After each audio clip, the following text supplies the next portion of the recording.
Kuki militants in the capture pada kugi fubala da halama kugi sok padagi kena tau ki madugi mari lena na habitar kugi Central Security Force na kugi jingtak to coming operation chathaba matam da kugi kuki nupi ama leiki da ba habitar no mena pan padagi masda kugi mamang da ideal na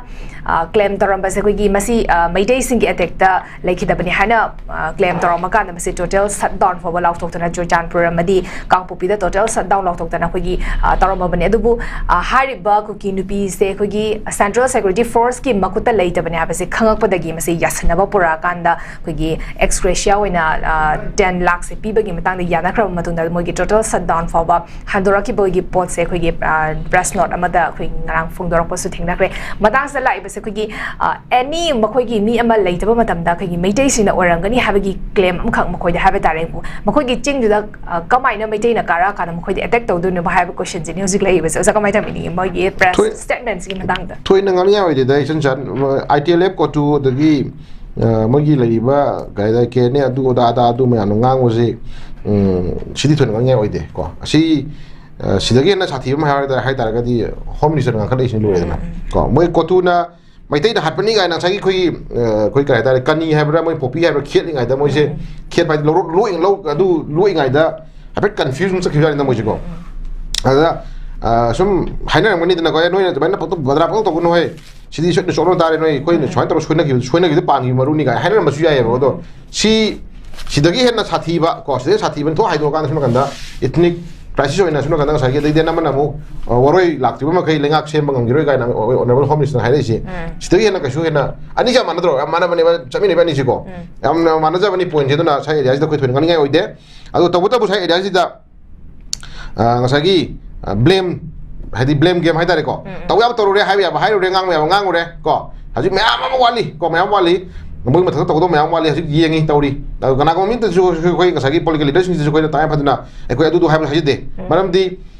taw thorak pa thabak ulai ba thong thuda sina dum takche poni ko koi hura ma ki tarani ma pugi nokma ipai bu por ko koi ma pugi din nokma ga lakini koi idauna habi du ni adu hura ma ki tarani ha du di moi one day hai du lai na ju ta phadna mogi mogi lupa laktara ko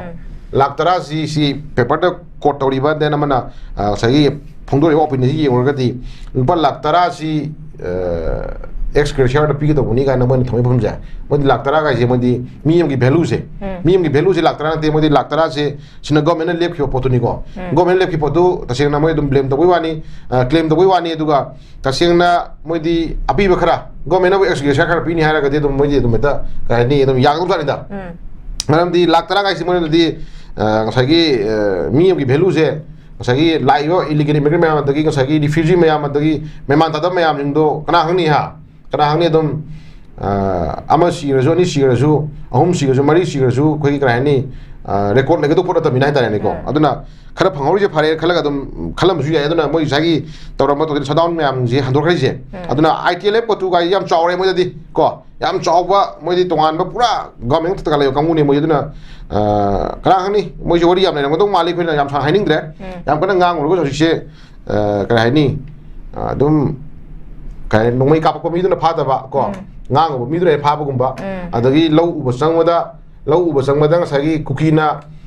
nung thome na nung thong mi du photo nam mi de pha gum ba nung thong mi duna ngasagi he thadok yum ba koi system ni mom to kholai ba ko aduna yam kan ganing dre na ITLF ko tu gum se koi yamna wange yamna wang chau ba gum ba body amani aduna yam phai moina gyan taraktana moi pa lak tara lauraga moi asiba do ado mogi doiba issue du losinani ga khale yam phai yam chome duna haji ti ta kai phadana du sumaina gyan taraktana masana khangna khoi amon tongjara roi mamang na sumoi government da karor kyano karor sangwa ha kai no moi lising mga ha karor sangwa ha kai no moi claim to gi le ra bani mogi tongana mang ta khi mayam du pi to ko dom ni kai no ko ado maina tanaro ado maina haina ra ga poto doi tanara ga poto long do khar lauraga ko long do khar lauraga irang iram solution hona biro de namana ngasagi laktara du na pien de haragana laktara du pien de haragana ta kai phadna khoi kai ke no dum khara raga dum kare haini khara hena dum angam mating pangna khara hena dum mating pangin busu sukai de adu targa dum gyan ta bira ganda lai irang se makata na ko makata na mo na irang thon bira no manipur da ITLF gyan ta biro ko tu gyan ta biro ana do ngi lai nuai tho me am do tan bia demand tan biro government center government da lo bia lo biro ꯑꯗꯨꯗꯩ ꯅꯨꯡꯉꯥꯏꯇꯦ ꯍꯥꯏꯔꯒꯅ ꯄꯣꯠꯇꯣ ꯑꯩꯈꯣꯏꯁꯨ ꯑꯉꯝꯕ ꯑꯩꯈꯣꯏ ꯁꯨꯝ ꯅꯥꯀꯟꯗ ꯀꯔꯤ ꯍꯥꯏꯅꯤ ꯇꯧꯕ ꯌꯥꯕ ꯀꯩꯅꯣ ꯃꯇꯦꯡ ꯄꯥꯡꯖꯔꯛꯀꯦ ꯑꯗꯨꯒ ꯇꯧꯔꯒ ꯏꯔꯥꯡꯁꯦ ꯑꯗꯨꯝ ꯒ꯭ꯌꯥꯟ ꯇꯥꯕꯤꯔꯀꯥꯟꯗ ꯃꯈꯥ ꯇꯥꯅ ꯑꯃꯨꯛ ꯍꯟꯅ ꯃꯅꯤꯄꯨꯔꯗ ꯏꯔꯥꯡ ꯊꯣꯛꯍꯜꯂꯔꯣꯏꯒꯦ ꯑꯩꯈꯣꯏ ꯏꯁꯥꯅ ꯒ꯭ꯌꯥꯟ ꯇꯥꯖꯔꯦ ꯍꯥꯏꯕ ꯋꯥꯐꯝꯗꯣ ꯑꯗꯨꯃꯥꯏꯅ ꯈꯟꯕꯤꯔꯀꯥꯟꯗ ꯑꯃꯨꯛ ꯍꯟꯅ ꯃꯅꯤꯄꯨꯔ ꯏꯔꯥꯡ ꯊꯣꯛꯍꯟꯕꯤꯔꯣ ꯍꯥꯏꯅ ꯊꯝꯖꯒꯦ ꯑꯣꯀꯦ ꯌꯥꯝ ꯐꯖꯅ ꯊꯝꯕꯤꯈ꯭ꯔꯦ ꯂꯣꯏꯁꯤꯜꯂꯛꯄꯒꯤ ꯄꯣꯠꯇ ꯌꯥꯝ ꯅꯨꯡꯉꯥꯏꯖꯩ ꯑꯩꯈꯣꯏꯒꯤ ꯑꯁꯨꯝꯅ ꯑꯩꯈꯣꯏꯒꯤ ꯀꯨꯀꯤ ꯅꯨꯄꯤ ꯂꯩꯇꯕ ꯃꯇꯝꯗ ꯑꯩꯈꯣꯏ ꯃꯩꯇꯩꯅ ꯅꯠꯇꯦ ꯍꯥꯏꯕꯒꯤ ꯄꯣꯠꯇ ꯒ꯭ꯌꯥꯟ ꯇꯥꯔꯛꯄ ꯁꯨꯃꯥꯏꯅ ꯑꯩꯈꯣꯏꯒꯤ ꯊꯣꯛꯏꯕ ꯀ꯭ꯔꯥꯏꯁꯤꯁꯁꯤꯒꯤ ꯃꯇꯥꯡꯗꯁꯨ ꯑꯩꯈꯣꯏꯒꯤ ꯃꯈꯣꯏꯅ ꯂꯥꯟꯈꯤꯕ ꯈꯣꯠꯈꯤꯕꯗꯣ ꯑꯩꯈꯣꯏꯒꯤ ꯁꯣꯏꯈ꯭ꯔꯦ ꯍꯥꯏꯕꯒꯤ ꯄꯣꯠꯇꯣ ꯐꯣꯡꯗꯣꯛꯑꯀꯥꯟꯗ ꯑꯩꯈꯣꯏꯒꯤ ꯏꯔꯥꯡꯁꯦ ꯂꯣꯏꯁꯤꯟꯅꯕꯒꯤ ꯄꯣꯠꯇꯨꯅꯤ ꯑꯣꯖꯥꯅ ꯊꯝꯕꯤꯔꯤꯁꯦ ꯌꯥꯝ ꯅꯨꯡꯉꯥꯏꯖꯩ